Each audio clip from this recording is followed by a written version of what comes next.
Thanks for joining us today for this Netwealth Practice Management webinar. Our series is designed to help wealth professionals discover new opportunities to enhance their business. My name is Liam and I'm part of the marketing team here at Netwealth, and I'm delighted to join you today.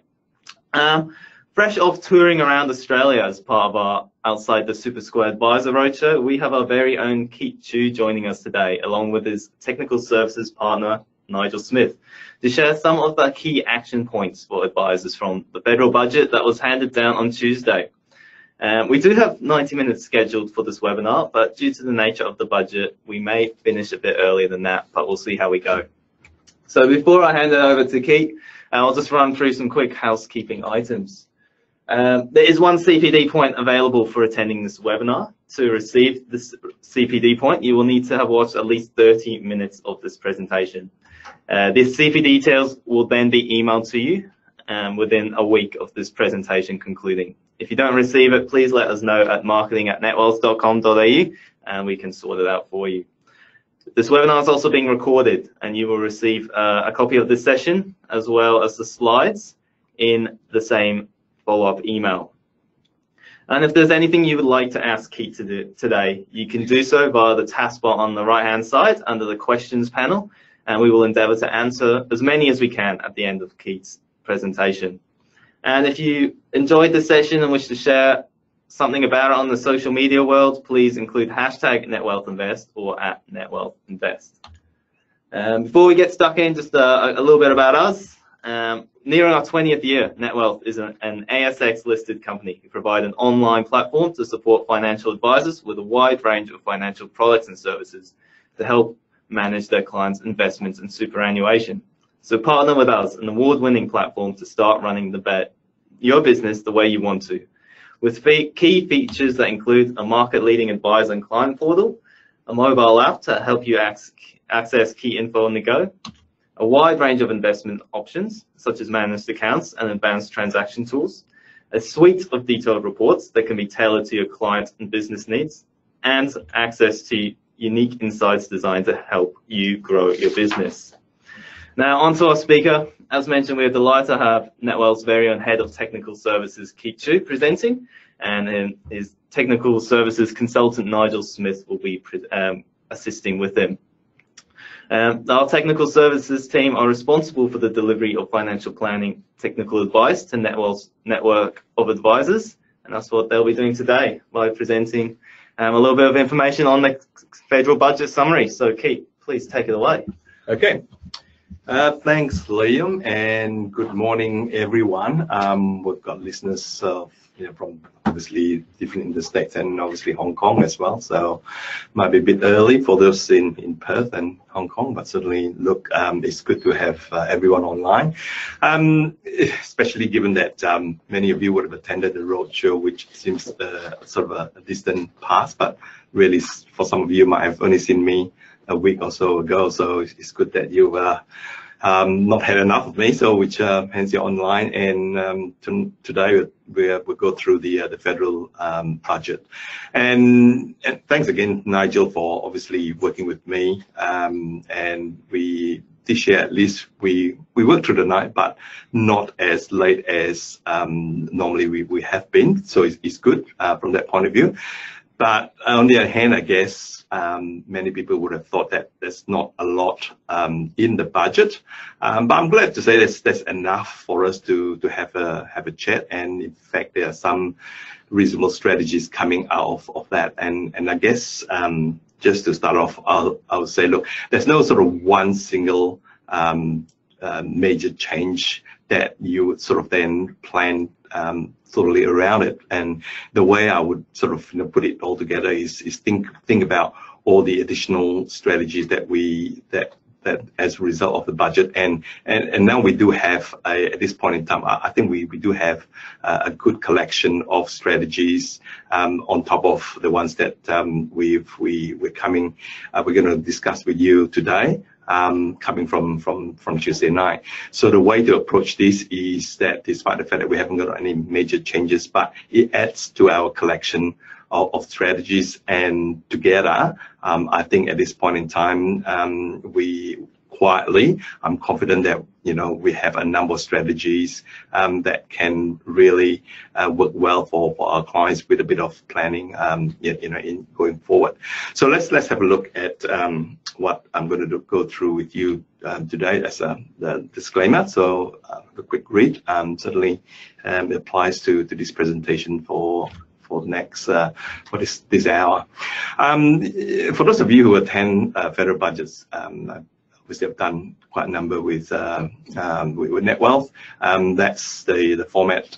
So we'll go through some of the changes as far as the tax is concerned. It's definitely an election type budget. A lot of sort of cash, giving away, and I just want to take you through what those ones are and how it impacts your clients, and most importantly the strategies surrounding really the changes there. So areas of tax we're going to cover includes business tax as well, small business, super. There's some interesting changes in that area.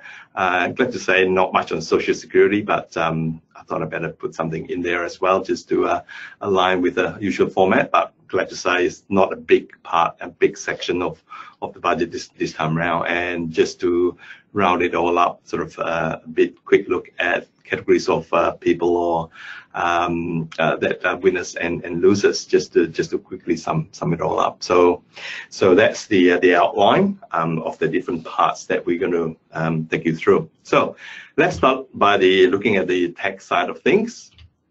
And look, you might recognize a couple of these slides here. It is an extension of the last budget, and to start off with is a series of changes in terms of tax relief and tax reduction, and that's the main frame of this federal budget that we had on Tuesday.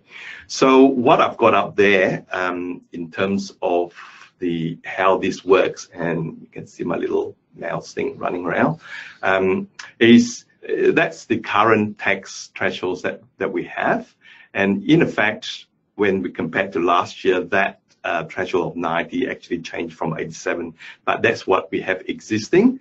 And what you can see highlighted in pink is what the additional amount that changed on Tuesday night, despite the fact that obviously it doesn't look much on the screen itself. But if I take you through how that works, and in fact the tax changes and reliefs are in 3 steps, and it's over a time frame of obviously starting with this year and into the next few years.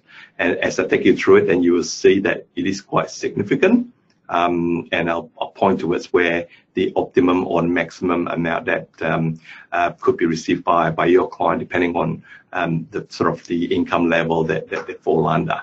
So pretty much the change that we have here, which is the new relief that applies from this financial year, the low and middle income tax offset. We've always had the low income tax offset, which is the 445 that you may be aware of. But on top of that, remember, this is providing relief at the sort of more of the middle income level, and that's where the additional tax offset is provided. And they're both non-refundable offset, which means that if you have an offset which you are not able to utilize against tax, then you will not, it's like the franking credits, right? Yeah, if you don't have tax liability, then you can't use the credit. Same thing here as well too. If the offset is just in relation to if you have tax liability, if you don't have, then obviously you lose it. But obviously most of the clients that we do deal with who are working and earning income, then they would have tax liability which can be offset. So the change here is it started off with 530, which was meant to have occurred this year, and that has now been increased to 1,080. So in effect, we never had this last year, so therefore it's a full 1,080 is something new which someone, if fits the criteria, would receive. So if I take you through on the right hand side as to how it works, is that the tax offset is available up to 1080 and applies for the next 4 or 5 years up to 21, 22. And I'll show you the transition from there on. So as far as the relief is concerned, for someone earning less than 37,000, the individual is not getting the full amount. So it's getting 255. So in fact, it's an increase from 200. That was originally what has been legislated as 200. Now it will be up to 255. And then for someone between 37 and 48, there's a progressive increase and hitting a maximum of 48,000. Remember, this is trying to target the middle income earners, and hence at 48,000 is a maximum of 1,080, which is not a bad increase, and that tapers and up to someone up to 90,000 will receive the full benefit of 1,080. So someone between 48 and 90,000, a full 1,080. Then from there on, it starts sort of reducing and it tapers out at 126,000. So nothing for the high income earner, if you like, anyone above 126,000, but pretty much 1,080. And the maximum is for someone between 48 and $90,000 there. So this is for the current financial year, and that's what if someone in that bracket would receive if it's in full 1,080 as an offset against the tax liability. So that's for this year. So what's the next step? The next step proposed going forward is, as you can see, I've made a comparison here. So this column is what I've just been through with you. And the next step that we look at is from 1 July 2012. So pretty much in 4 years' time. Couple of changes there. You will see that drops off, right? 1,080, but I'll explain how that drops off, and that's being recouped by the changes in the tax threshold for that 19% level.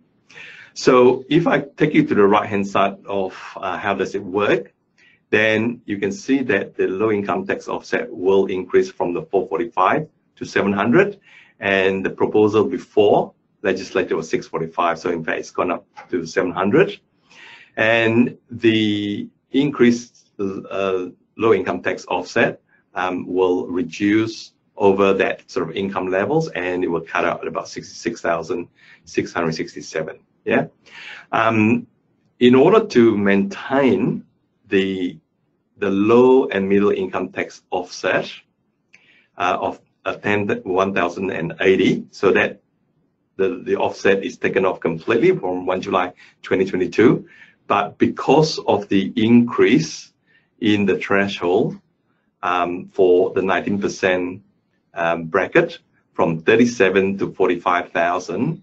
For those of you wanting to take a quick calculator and hit the numbers, you will see that by moving from 37 to 45, or in fact reducing that 8,000 from the 32.5% bracket down to 19%, that amounts to that 1,080. So that's replacing that 1,080, right? So the increase from 37 to 45, which is really picking up the 8,000 from the 32.5, now being taxed at 19%, that amounts to replacing the 1,080 which we've lost, right? In fact, this is a much better deal because that means it flows through to the high income earner, right? Because remember, if previously we would have lost the that 1,080 if someone is on 150,000, yeah. But now, because it's incorporated in the threshold for 19%, then 1,080 is now available to the high income earner, yeah. So 1,080 is what is replacing the low and middle income tax offset. Furthermore, then you can see that they've also increased, and this is pretty much trying to protect against bracket creeps, right? And that's ensuring that over time that as your salary increases, that the bracket, if the tax bracket don't move, then obviously you're just losing by the additional tax that you pay. So in trying to ensure that that doesn't happen or keep that to minimum, then 90,000 is now increased at a 32.5% threshold level to 120,000. But that's just to make sure that you understand mechanics behind the next step of changes, which is happening 1 July 2022. But pretty much what it all means is for someone, the benefit of 2,430, which includes that 1,080, is available to someone at 120,000. So someone earning 120,000 is the maximum of 2,430, pretty much the optimum amount that would be received. So that's not a bad additional benefit there, 2,430. Remember, we had this year about $1,000 extra as well, and then in 4 years' time, you've got an additional amount, up to a maximum of 2,430 being given back as well, depending on what level of income bracket that you're in. Right. So that's the next step of change in about 4 years' time. And finally, the full effect of the changes, and that's a big one coming through in 2 years following from the 22 change in 2024. And the way that one works is a more dramatic. As you can see, the pink represents change. So what we are doing here is actually moving the top bracket from 120 to 200,000 for what is currently the 32.5% tax bracket. So that's an $80,000 increase in the threshold for what is currently the 32.5%. And there's more to it. And it's not only that we're increasing the threshold, but we're also decreasing that 32.5% to 30%. So we're saving 2.5% on pretty much about 80,000. That's a huge change. And at the same time, we are obviously knocking off that 37%. We're knocking off a tax bracket completely. Yeah. So that is also saying that in doing so, that we would have pretty much 94% of taxpayers really paying no more than 30% in tax. And the top tax rate remains at 45, but only if you earn more than $200,000. So I think that is a major move, not just in simplifying the tax system to have one less tax bracket, but certainly at 30%. I think that's a pretty good tax rate, equivalent to the corporate. So all in all, in terms of the tax, and now knowing how that works as the final step 3 of it, just on that, in relation to that year itself, someone on 200,000 will also benefit from a tax benefit of 7,475. That's pretty significant, in anyone's language, I think, and that's a great tax benefit to receive.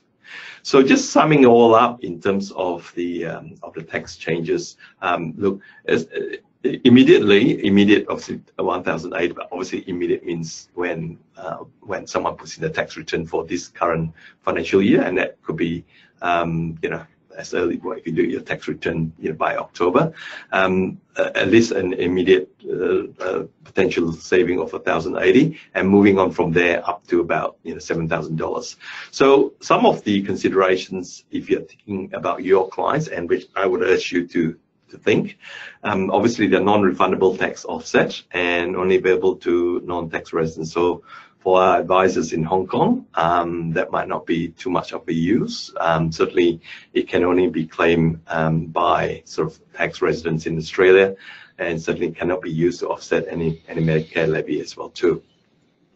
So given that the tax brackets are obviously stretched a bit more, and in terms of the tax being lowered, then what we should be trying to aim for is for those clients who are couples, is again to try to ensure that we equalize the income as much as possible, to take advantage of the lower tax brackets and a bit of more of the spread of the income at a lower tax rate, is to devote income to lower earning spouse, and that could be as simple as ensuring that the investments are in the name of the lower earning spouse, and and therefore the earnings are being directed. Or if you have a family trust, obviously the division of income is a lot easier with those sort of structures.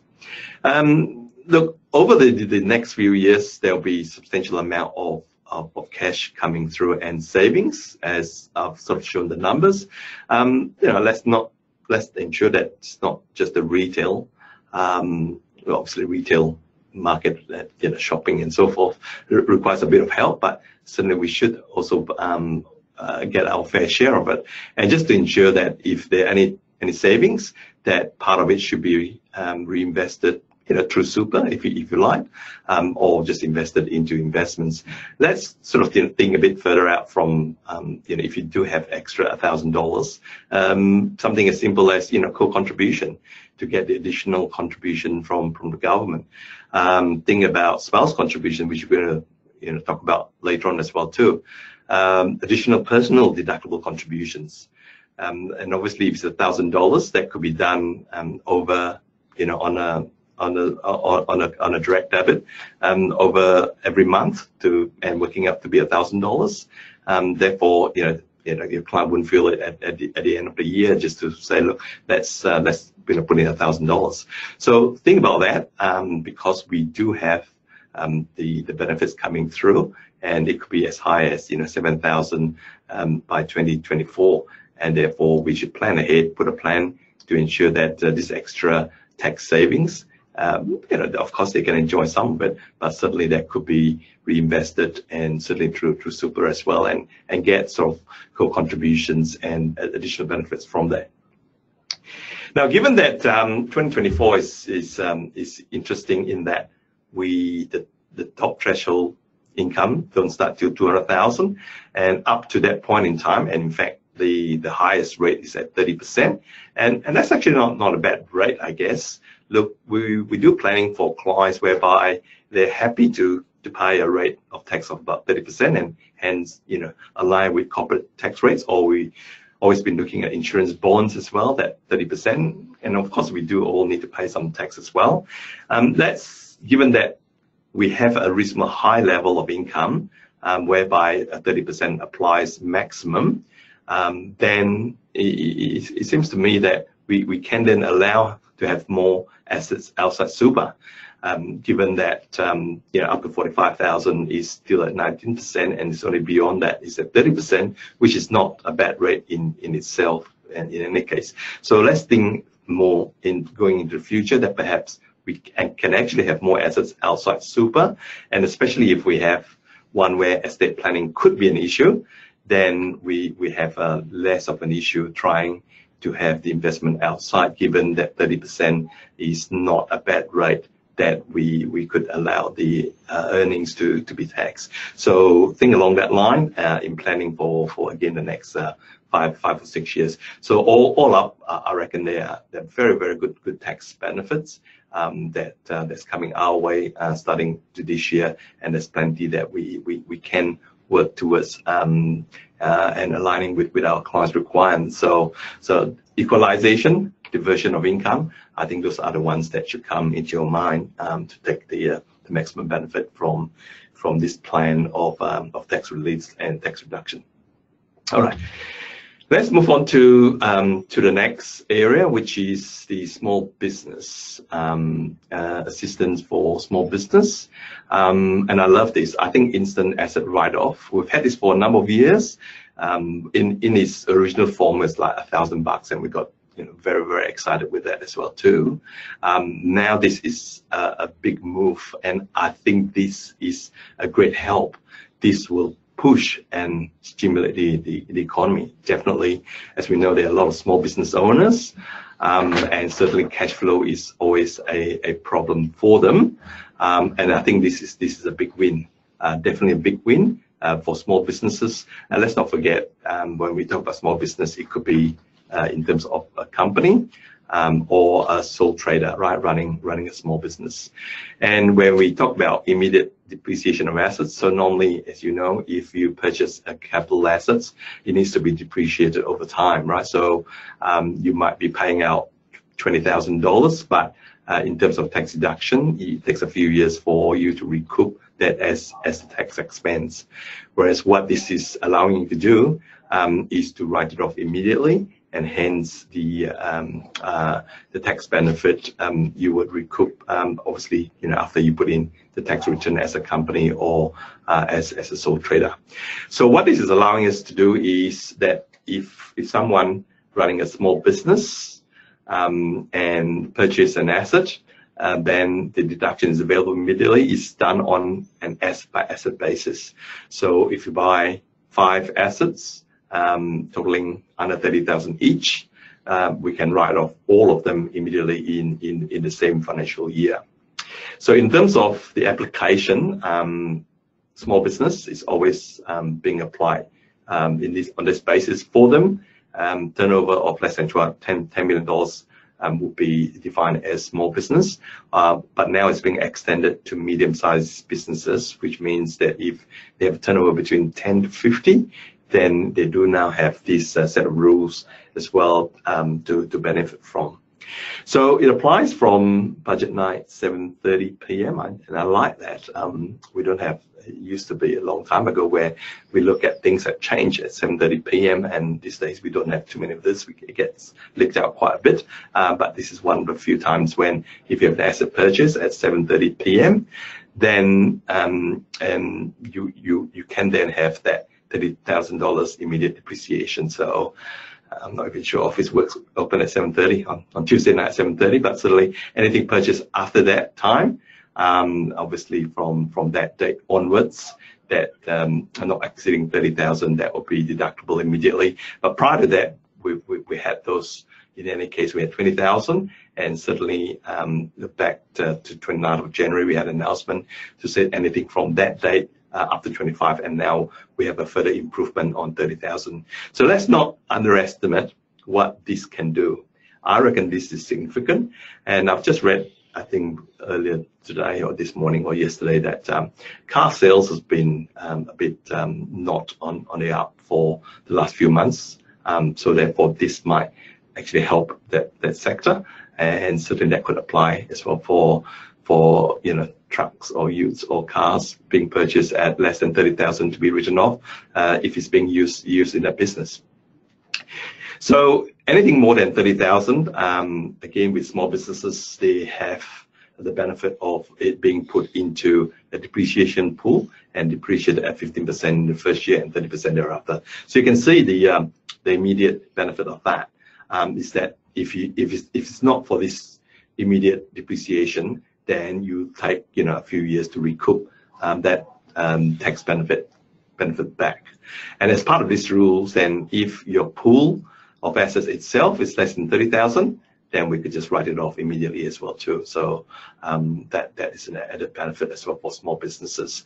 Remembering that medium businesses can only write off on asset which is purchased after that time and date, which is last Tuesday, of more than 30,000. Medium businesses don't have that small business pooling rules, right? So they will just depreciate as normal, other than if they purchase one which is more than $30,000.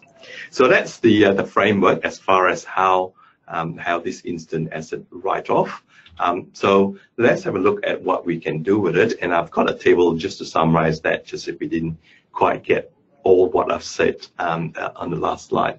So the summary that up there just shows by a column, small business and medium-sized business, and it also shows by in terms of this current financial year, if someone purchased an asset or small business purchased an asset before 28th of January or up to 28th of January, then anything which is under 20,000 can be written off immediately in this financial year when they do the tax return post 30th of June, or if something was purchased, an asset between 29th of January till budget night up to 25,000, but better still, if you had been delaying this purchase of asset, well, now it's time to do it, isn't it? Yeah, up to 30th of June, which is another couple of months, and if it's 30,000, that could be written off immediately.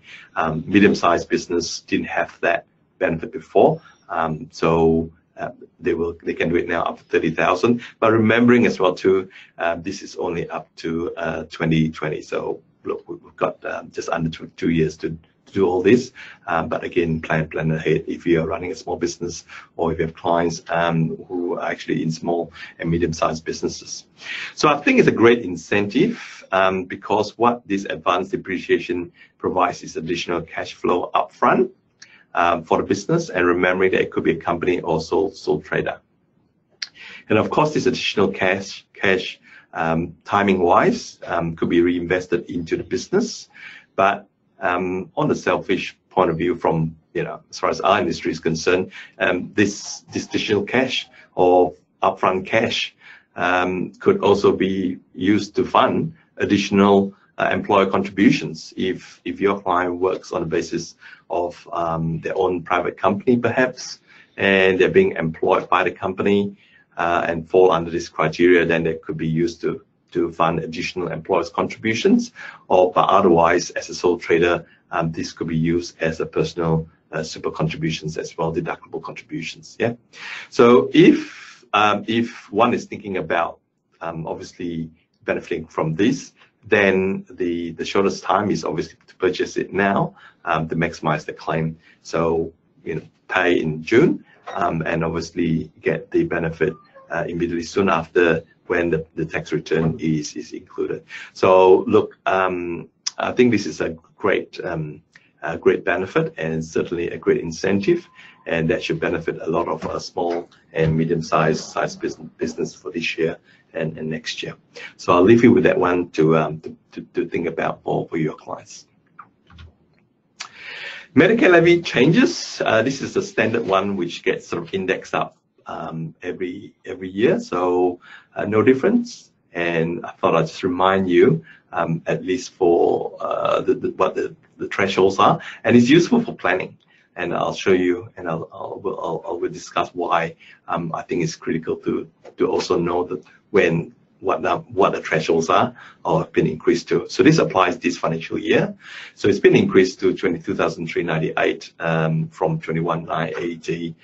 So I won't read out all the numbers, other than that you should know that the number it's increased. And remembering that this is the way the Medicare levy works. So for a single, if someone earns in terms of income plus any other investment income, if the total is less than 22,000, let's say 22,300, no Medicare levy is payable. Remember, Medicare levy is 2%, and if someone earns 22, say 24,000, right? So above that 22,398, then you pay a 2% on the whole lot. Yeah. So if it's below that number, then you don't even pay anything at all. But if you're above that number, then you pay 2% on the whole lot. Okay, so that's how the Medicare levy would apply. So in terms of what we should be thinking of is, if someone is pretty close to the level, then perhaps, just perhaps, that we should be thinking about saving that 2%, right? So whereby if the assessable income is reduced to the level below the threshold, then no Medicare levy applies. So look, I've not working exactly the numbers, but I know that given the various tax offsets that we've got and the relief that we've got, potentially if someone earns less than $30,000, that with a bit of planning, we could certainly not pay any tax at all, and that includes Medicare levy if we are able to plan such that the income level is below, for example, the individuals at 22,398.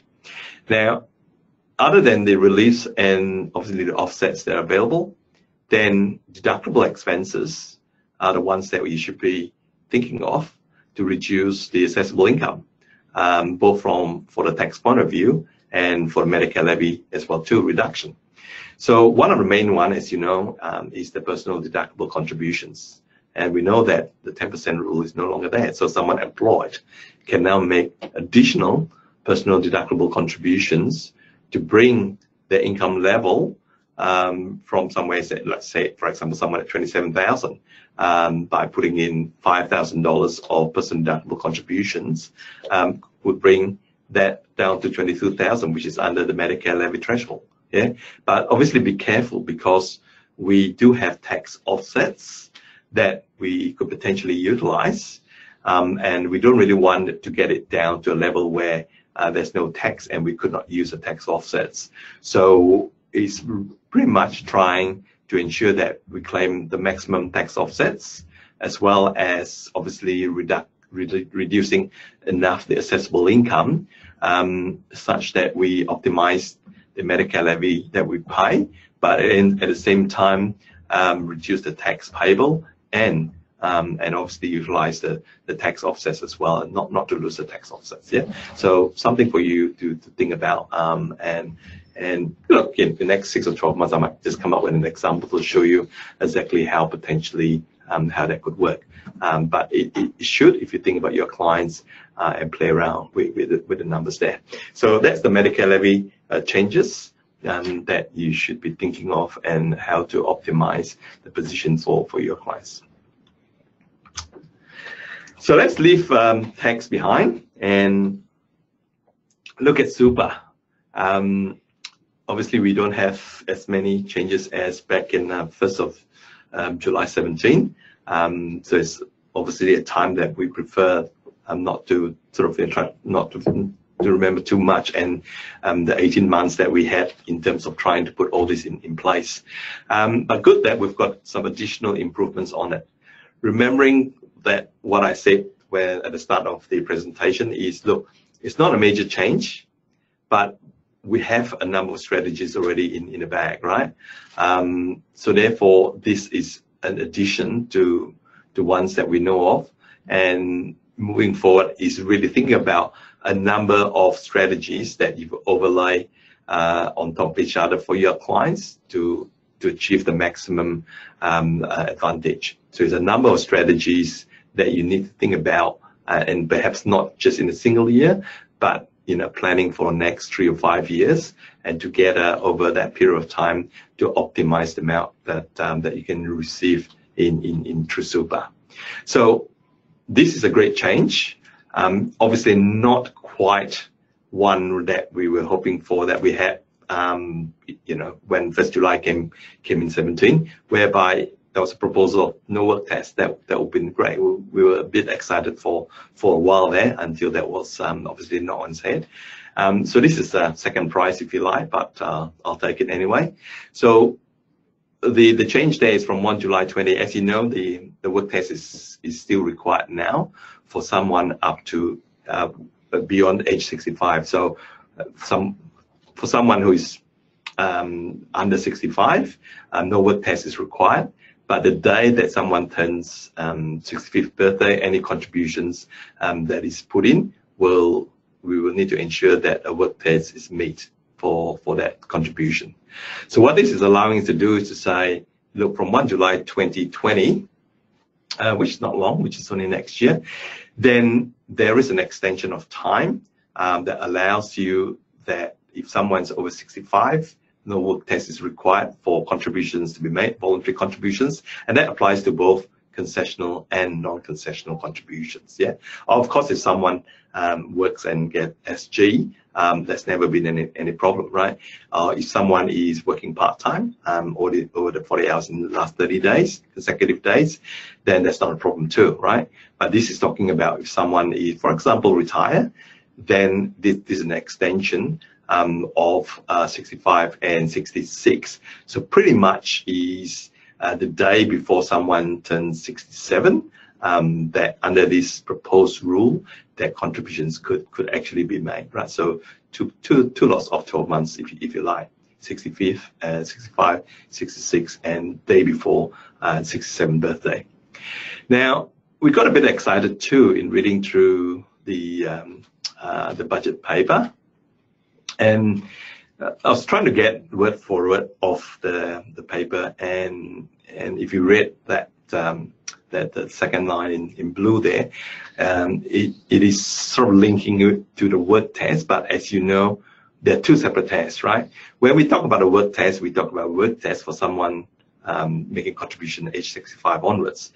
Then, as another issue aside, is whether you could make the three years upfront, right? So remember the 100,000, or could we make a 3-year brought forward, or using the 3-year brought forward provision to make all the $300,000? Yeah, they're two separate tests, but we do get a lot of people being confused with that when around the age 65 region, whereby if we could do these or contributions, think about it as two separate tests.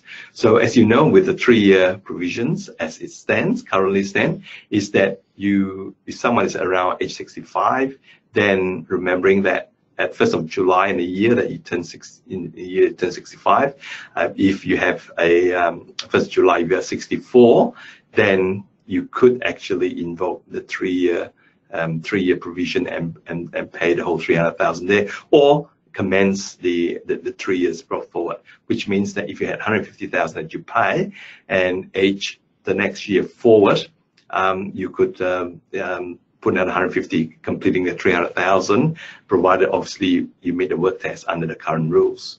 And there was a mention about obviously in the budget paper, not only on the work tests, the extra 2 years, but also word for word, or pretty close to what we have in the budget paper, extend access for age 65 and 66 to make 3 years worth of non-concessional contributions in the same year. So that sounded pretty promising. I have a question mark about it. It was just a one single liner, and I do hope that it's reading exactly that. What I wasn't too sure in my own mind, being a technical person without looking at black and white provisions when we do get it, is does it mean that the trigger means it's possible at, say, age 66, whereas at the moment it's possible at age 65, or in a year when you turn 65, provided 1 July you are 64? Does it mean that, or does it just merely mean that it's allowing the completion of the 3-year period, having triggered it under the current rule? And that's the bit which I'm not sure, but it is sounding like, if I just read it straight off the paper, that it is allowing us to trigger at 66, which means that is a big benefit, that we can extend the 3 years to beyond just before 65th birthday. So let's wait for that and think about it when we do have the confirmation there. Another exciting one is the spouse contribution, and it's probably a good thing. Like, I don't think we do enough with spouse contribution. We should be thinking more. Remember back in the earlier days that, and fair enough too, that we don't do too much on spouse contribution because the income level was so small, in the tens of thousands, that we could even hardly put in and claim. Remember, the way that spouse contribution works is tax offset. It's $3,000 that you put in, and you claim the $540 back as a tax offset, right? And by the way, that's 18%, right? 18%, okay? So that has improved since then, yeah?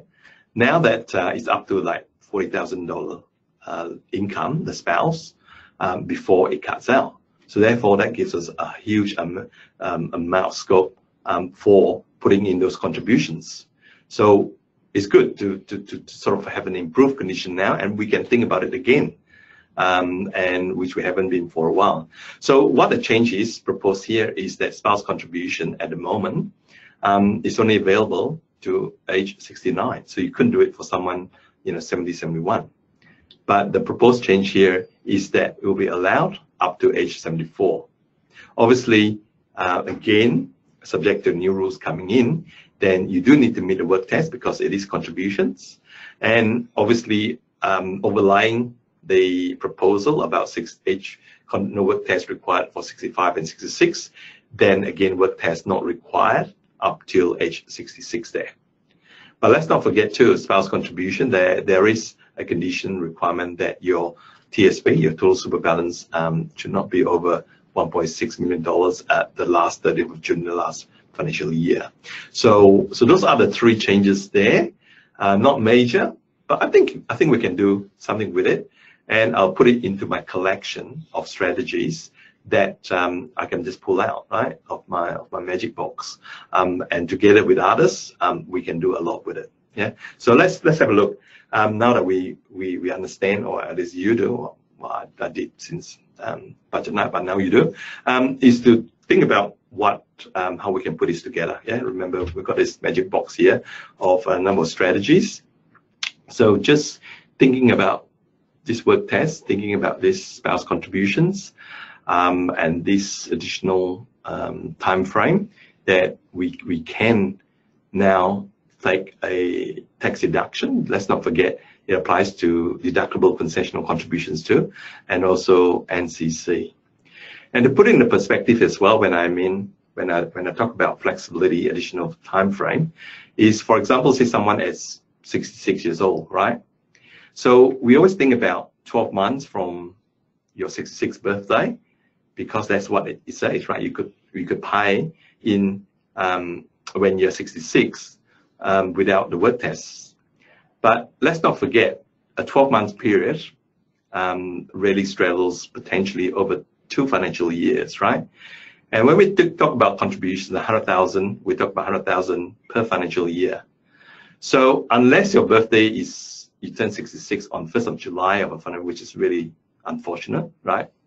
But then again, you could remember always when your birthday is, right, if you're in the finance industry. But that would be the only unfortunate date to have a birthday. But if you're on 2nd July or anytime thereafter, and say, for example, 1st September, then what it means is that having turned 66 on 1st of September, then it straddles into the following August, that you're still 66 years old, which means you actually have 2 financial years where you don't meet the work test, and you could put in $100,000 each, right? So it's not just one year, which is 12 months, but certainly two possible financial years there.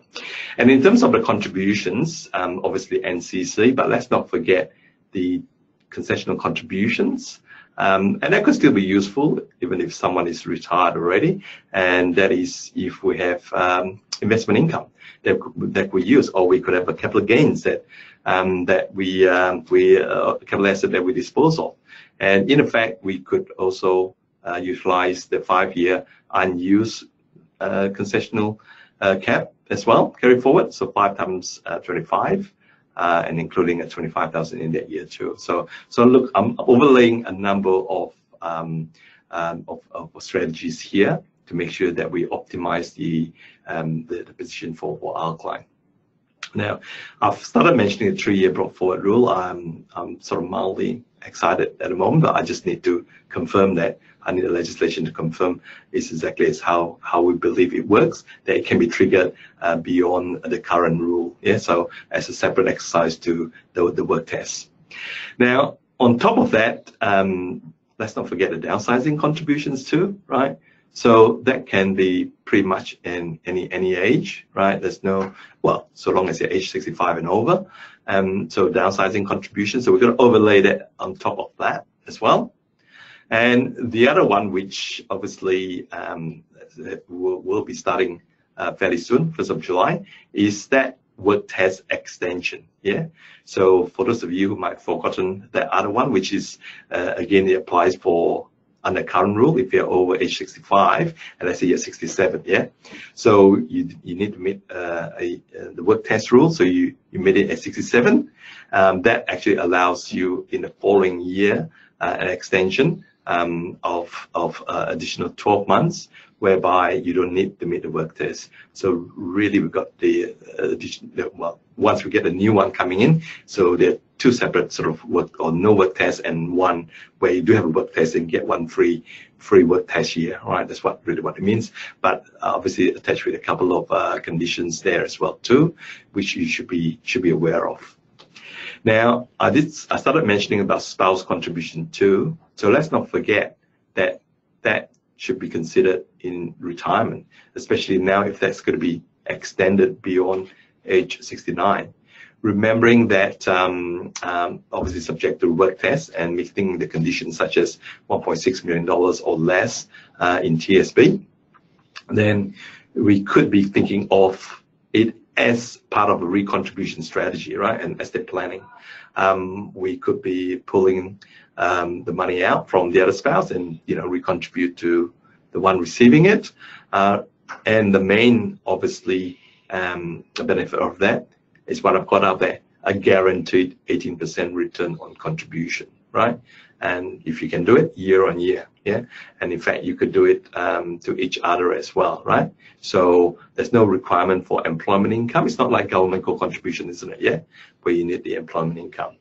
But with spouse contribution, and given that there has been an improved in the income level, remember before it was tens of thousands before it cuts out, but now we have up to 40,000 before it cuts out, so it makes it much simpler. $540 on 3,000 is still $540, or better still, an 18% return. I'll challenge you to provide an 18% return guaranteed, right? So this is one way, spouse contribution, do it to each other, and you get 2 lots of that.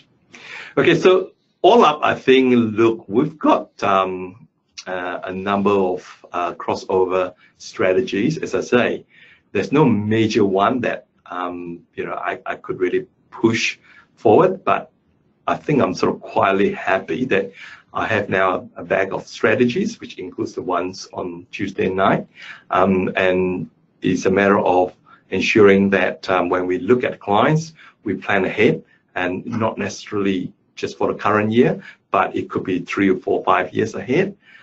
With all the different strategies we've got, I think we do have plenty. It works really well, overlaying a number of strategies as opposed to just thinking about just one major one. I think gone those days. It's more that we need to, hey, look outside, think about outside the square, and certainly making sure that we have a series of strategies that work to optimize our client's position. So with all that, look, I think it's going to be interesting planning, approaching the 65, 67-year-old region, whereby that's probably the time when a lot of them would, or at least a few years beforehand, to plan and try to optimize their super. So look, I think they are good changes. So it sort of help us to refocus as well too on what we've got, and certainly think about something like spouse contribution, which we sort of put it on the back burner. But I will urge you to think a lot more seriously about it,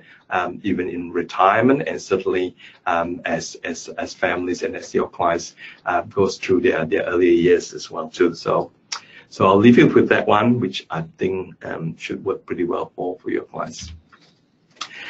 This is an interesting one, ECPI.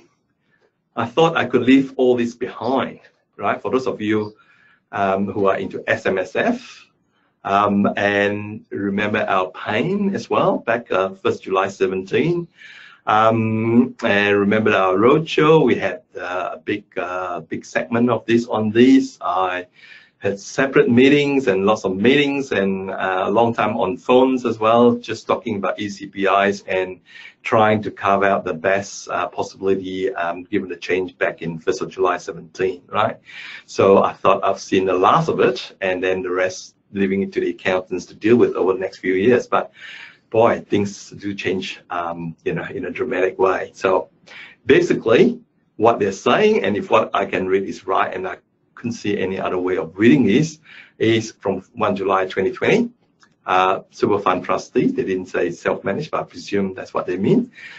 Trustees will be allowed to choose the preferred method to calculate the ECPI, which is basically either the segregated method or the proportionate method, right? As you know, with the 1st of July 17, whereby if you have an SMSF where they have someone in accumulation or pension, or accumulation member and pension retirement, then if one of them with a pension not necessarily in the SMSF, but could be anywhere in the system, has got TSB of $1.6 million or more, then that SMSF cannot segregate. Yeah. So that was the rule, and hence we had to go proportionate method, and there was a bit of a transitional relief available, and we had to do all the sums and then crystallize some of the CGT as well, and we made all sorts of assumptions. Yeah, so that's really to recall some of the pain we had before, and now we have to think about it again.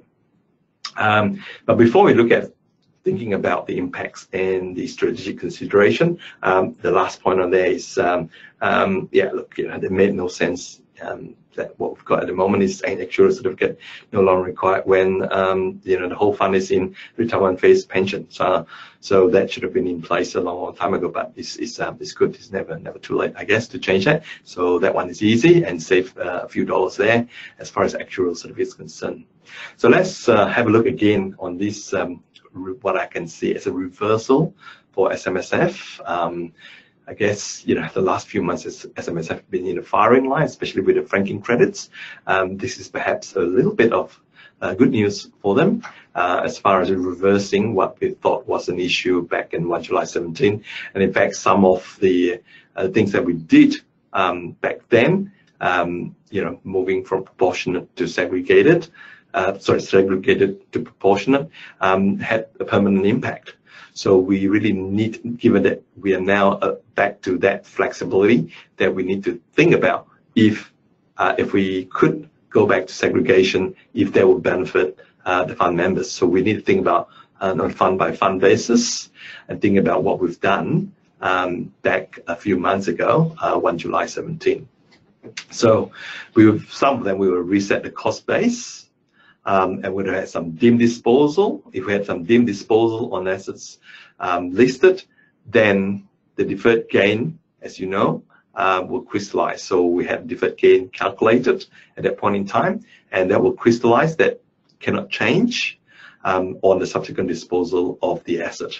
So for those assets that we had a dim disposal on, then any gains since that date potentially could benefit from this segregation. So I haven't really thought about this a lot, given that it was Tuesday night. This is only Thursday, and in between putting all this together. But just a quick thought on my part is that as far as segregation is concerned, it can benefit, but for those ones where we have deferred the gain, then potentially the gain, depending on the gain, then they could benefit from this segregation method. So I need to think about how they interact with segregation or proportion, and then which assets, if perhaps we had some of those assets which were not deemed disposal, whether that could be better off in being segregated, right, as opposed to ones which has been deemed before, and now comparing ones that wasn't deemed, if that would be better as being segregated assets. Remember segregation. Segregation is one whereby you can actually pick the assets to say this represents my $1 million of pension. Yeah, whereas proportion is really a proportionate based on the accumulation and the pension. So I need to think about it further, and we need to think about it fund by fund as well. Pretty much, it's not as big an exercise as what we had back in 17. But we really need to revisit them and to see which assets should be segregated, if at all, and go back onto that basis. But as a quick thinking about this one, those ones that obviously maintain a cost base, so no deemed disposal, probably would sort of benefit most. Again, it depends on how much gain is accrued in those ones, but those ones we just say now we segregate again, right? So we'll need to really focus on each of the fund and work it through. Remembering that even if we are segregated and we could segregate, we still have the limitation, yeah? So it doesn't mean that we don't have that 1.6 limitation, we still do, which means if you had a $2 million fund, and of which 1.6 representing pension, so under the proportion, we had a proportion based on that 400 upon 2 million, which is taxable. Whereas if we go segregation again, what we will be doing is to then select the assets, asset by asset, to represent that $1.6 million. Yeah, so we still have that limitation, but it just allows us to hive off those assets, specific ones that we can mention, and obviously the ones that we have most gain is the one that we would just set aside as segregated assets and where it'll be tax-free. So I think, look, there'll be work to be done in this area to reverse it, and some of them might be permanent that we can't do anything about, but really trying to just ensure that we put our clients in the best position given the change. So yeah, so just quite amazing change there. Didn't see this one coming, that's for sure. So, but we'll revisit it when we can.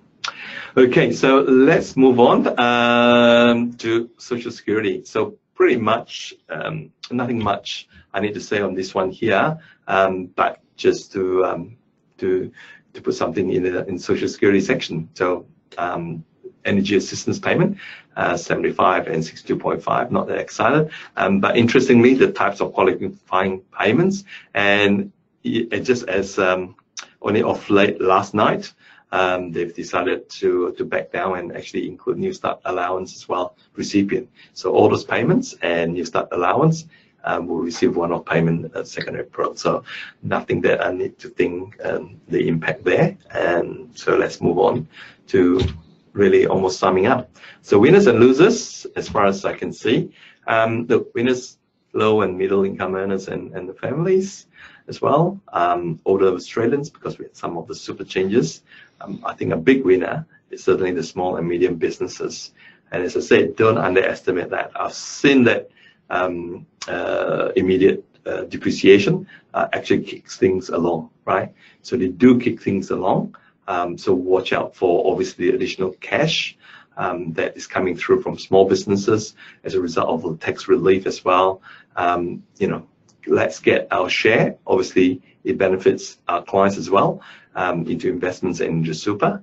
SMSF, I didn't think that I'll have it up there, but certainly with the ECPI change, then certainly I think a little bit of a win there for them. Losers was hard to think of one there. Look, there's been a lot of dollars going into, which I didn't mention it so far, into sort of integrity measures. So those who abide by the rules and making sure that they do the right thing, you know, nothing to fear. But if they do the wrong thing, then obviously they could be losers as well. A lot of data matching, you know, in place. So overall, none really. Right, so everyone is winning as far as I can see, unless of course the proposals don't get through. Then you know, there'll be lots of losers then. In terms of obviously the benefits that we can see in this session here. So at this point in time, then I reckon I will go to Nigel, who's been sitting patiently there. I can see he's got a few bits of writing there, so a few questions must have come through. So happy to address them, and if I can answer, Nigel will, I'm sure. So carry on. Morning all, and yes, we've got a few questions. I'd have to say a couple of them we'll take offline to answer because they might need a little bit of, they're a bit lengthy, but a couple which arose related to the change in the tax rates, reduction in the tax rates. And really there were probably two areas there people were interested in. The first, while not directly related, spoke about Labor's proposed ban on negative gearing. Obviously the answer to that one is, well, we have to wait and see. But I guess if it doesn't come through, if the negative gearing continues in its normal format, then these reduced tax rates will probably make it less effective? Yes, unfortunately, look, it's a double-edged sword, I guess, right? So you will make it less effective, but at least we still got it, right? So it's better than not having it. Yes, if we're trying to achieve the same thing, then yes, it's achieving it on a softer note, if you like. Yeah. Yeah. And the second question there revolved around the fact that we've seen a bit of an uptick in interest in insurance bonds, and I know you mentioned them briefly, but do you see the reduced tax rate as a positive, negative, or just a no impact on the attractiveness of insurance bonds? Yeah, look, I've always got it on my list, insurance bonds to promote as a structure. 30% rate is not a bad rate, and hence when I suggested that in 2024. When the tax rate up to 200,000 is 30,000, then yes, that will be competing with insurance bonds, certainly. And therefore, it could take a bit of shine off them. You know, certainly insurance bonds been with us for a long time. and there's a place for them, especially with high net worth clients, whereby you rather pay 30% rather than the 45%. But yes, I think it's taken off a bit of a shy there. But it's got its purpose. It'll survive. And it's on my list. Not right out there, but it's still on the list. And one that I would consider for certainly our high net worth clients when I run out of other ideas is there. A lot of the questions, a couple coming through right now, which I'm having a bit of trouble picking up on for you, but a lot of them seem to revolve around whether or not we have to wait for royal assent for a lot of these benefits, primarily around the small business one. They're sort of saying, well, can we do this straight away, or do we have to wait for royal assent, or is it likely to be backdated, or is it a regulation where they don't actually have to change the actual law? They simply can change an amount. Yeah, look, I guess that if you think about the process, yes, we do need to ensure that they do come in. I mean, I've seen a few of these over the years that they have come in, and there's not much of an opposition to that. Royal assent, we definitely don't need to wait for a royal assent, but legislation to pass through both the houses. Royal assent is simply just a formal process to say it's all stamped upon. But yeah, look. If one is concerned about it, then obviously we will wait as close as June 30th as we can. But hopefully, we don't have any opposition in relation to this area, which we do have even up to 25,000 now. So look, I think I'm reasonably confident that would sort of come in. It would be a big blow if there's opposed for just to be opposed. So look, yeah, if you're a bit concerned, then I'll say get as close as 30th of June, and as we get clearer. And I do understand that these are all still proposals. The closer we get to, hopefully we get a better answer to confirm it. Thanks for that. That's probably about the sort of the key ones. As I say, there's a couple there that are revolving around, do we think whether Labor will allow these to go through, and those sort of questions, all of which obviously we don't have answers for at this stage of the game. But if you've sent a question in, then certainly we'll do our best to do a bit of more research on it and get an answer to you. So I think that's about it for questions, Keat. Yeah, all right. No, I think that's a pretty good level of questions. So showing that people are thinking, which is really what this sort of session is about. Making sure that we know them, and certainly as I keep on promoting, is that we've got a bag of goodies, right? Just make sure that you pull them out at the right time and think about them across the board. And I think just going forward, we just need an overlay of a number of them, and it's not a one-year planning. It is a much longer planning forward that we need to do. Is change in environment in terms of how we plan. For their retirement in a super to optimize the position. So we really got to use every single strategy that we have. So this is really showing that the case and making sure that we work together more. So as you know, I'm always here, so always run it past us, and we can optimize the position for our clients. So if there's nothing else, then I'll pass it back to Liam. All right, so well, thank you, Keat. Thank you, Nigel. Really good review there. And listeners, we hope you found that super helpful and you've got a whole load of new things to think about for your clients. I will just remind you all that this presentation has been accredited with one CPD point, and you will receive an email with the details containing the information for that CPD point within the next few days. Also within that email, you'll find a recording of the session and the slides as well that Keat presented on today. Before we go, just a couple of other things. Yesterday by email, we sent out a technical summary of the federal budget announcement, which was written by Keat and Nigel here. If you didn't receive that, we'll also include it in the email I just spoke about. In a couple of weeks' time, we have a portfolio construction webinar, CPD. That's with Gary Lawrence from Perpetual, who will be presenting on investing in today's low interest rate climate. So register for that if you're interested. We have developed an innovation toolkit by working with some of Australia's leading innovation experts. Now, this toolkit is a collection of downloadable resources, workshops, and tools that help to inspire creativity in your team. They're simple team-building exercises that have been designed to help your business see innovation differently and help you overcome a variety of problems in your business, or to help you find solutions to help you enhance the way you do things. And finally, we at Netwealth are proud supporters of Banker, who are bringing financial literacy to over 15,000 Australian kids nationally. Banker transforms the classroom into a virtual economy where students have their own online mock bank accounts where they can transact with one another, and the teacher, they earn interest rates, they learn and experience about budgeting, taxes, super, mortgages, and much more in a hands-on, safe and controlled environment. Help improve the financial skills of young Australians by contacting Netwealth or visit our website or Banker's website where you can refer a teacher, and you can potentially get a classroom sponsored by us. So once again, thank you very much for joining us. We really hope you enjoyed the session, and we look forward to seeing you at our next webinar. Enjoy your day.